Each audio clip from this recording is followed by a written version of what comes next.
कि chief justice से मुलाकात के लिए सुप्रीम कोर्ट आमद हुई है।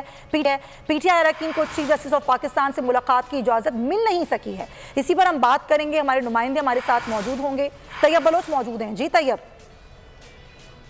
असम्बली राजा परवेज अशरफ के इस्तीफे मंजूर करने के फैसले के खिलाफ पीटीआई अरकान कौमी असम्बली जो है वो उन्होंने कोर्ट से रजू करने की कोशिश की और इस सवाल से उनकी ये ख्वाहिश थी कि वो चीफ जस्टिस ऑफ पाकिस्तान से मुलाकात कर सके।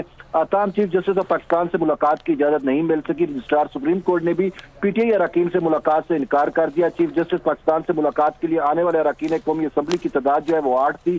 चीफ जस्टिस पाकिस्तान से पीटीआई के इस्तीफों की मंजूरी से मुतल्लिक मिलना चाहते हैं, ये कहना था रहनुमा पाकिस्तान तहरीक इंसाफ आमिर डोगर का, और ये कि सुप्रीम कोर्ट ने असम्बली में वापस जाने का कहा और हम जब असम्बली में वापस जाने का फैसला किया तो स्पीकर कौमी असम्बली ने हमारे इस्तीफे मंजूर कर लिए। तो इसी वजह इजाजत नहीं मिल सकी है। तैयब बलोच, बहुत शुक्रिया हमें आगाह करने के लिए।